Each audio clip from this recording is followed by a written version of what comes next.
Batas aman jumlah broken wires diatur standar internasional.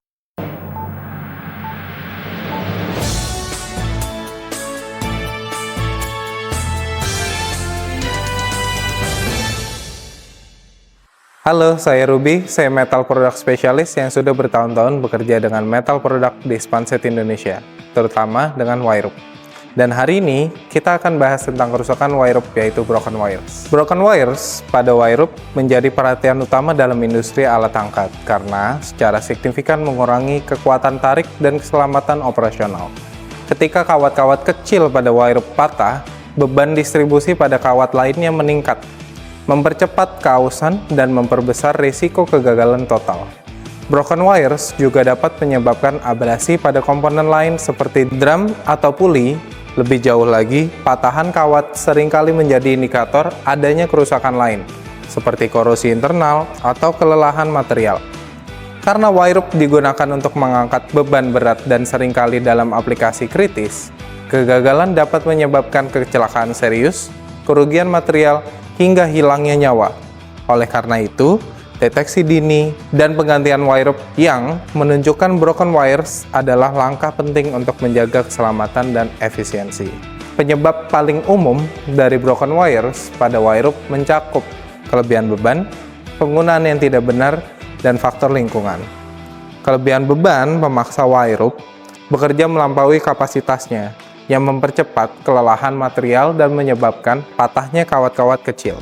Penggunaan yang tidak benar, seperti pembengkokan berulang di atas puli dengan diameter yang terlalu kecil, gesekan berlebihan, atau salah pemasangan juga dapat memicu kerusakan pada kawat. Selain itu, faktor lingkungan seperti kelembapan tinggi, paparan bahan kimia korosif, atau suhu ekstrim berkontribusi pada korosi dan kelelahan material yang memperbesar resiko broken wires.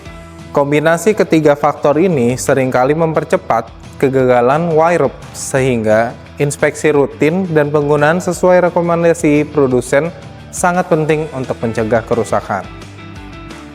Broken wires pada wirerup dapat terjadi di permukaan eksternal atau di bagian dalam internal, dan keduanya memiliki implikasi yang berbeda. Broken wires di permukaan lebih terdeteksi melalui inspeksi visual, dan seringkali terjadi disebabkan oleh abrasi atau gesekan, keausan, atau kerusakan mekanis. Sementara itu, broken wires di bagian dalam biasanya disebabkan oleh tekanan internal, korosi, atau kelelahan material yang membutuhkan inspeksi khusus seperti magnetic rope testing untuk mendeteksinya. Pola kerusakan dapat memberikan petunjuk tentang kondisi keseluruhan wirerup. Misalnya, jika kerusakan terlokalisasi pada satu area, ini mungkin menandakan keausan akibat gesekan pada titik tertentu, sedangkan distribusi kerusakan yang merata mengindikasikan kelelahan umum.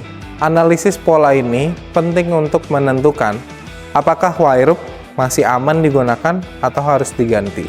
Broken wires memiliki dampak signifikan terhadap kekuatan wirerup karena mengurangi luas penampang efektif yang menopang beban, sehingga menurunkan kapasitas tariknya.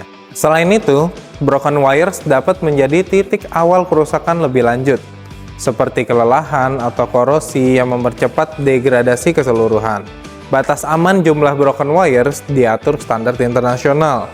Dalam standar ini, jumlah broken wires yang diperbolehkan tergantung pada faktor seperti jenis wirerup, lokasi kerusakan di permukaan atau di internal, dan aplikasinya. Dan penerapan standar itu sangat penting untuk menjaga keselamatan operasional. Untuk mencegah broken wires pada wirerup, penting untuk memilih wirerup yang sesuai dengan aplikasinya, melakukan pelumasan rutin untuk mengurangi gesekan dan korosi, serta mengoperasikan wirerup dengan cara yang benar untuk menghindari beban berlebih dan juga radius bending yang ekstrim. Inspeksi rutin juga diperlukan, termasuk memastikan komponen pendukung seperti sheath dan drum dalam kondisi baik. Jika broken wires ditemukan selama operasi, segera hentikan penggunaan wirerup untuk mencegah kerusakan lebih lanjut atau risiko kecelakaan. Lakukan inspeksi menyeluruh untuk menilai tingkat kerusakan sesuai standar keselamatan yang berlaku seperti ISO 4309 atau ASME B30. Jika wire rope perlu diganti, pastikan area kerja diamankan dan peralatan dihentikan. Prosedur penggantian harus mengikuti langkah-langkah yang aman, termasuk melepas beban dari wire rope, memeriksa dan membersihkan komponen pendukung seperti drum dan sheath, serta memasang wire rope baru dengan benar. Pastikan wire rope baru diuji sebelum operasi dilanjutkan untuk memastikan keandalan dan keselamatannya. Kalau kamu tertarik untuk mengetahui lebih lanjut tentang produk wire rope di Spanset Indonesia, kamu bisa cek di website Spanset Indonesia atau hubungi kami melalui nomor WhatsApp yang ada di layar kalian. Dan saya mau ngingetin, Spanset Indonesia juga memiliki cabang di Surabaya untuk kamu, sobat Spanset yang di Jawa Timur dan sekitarnya.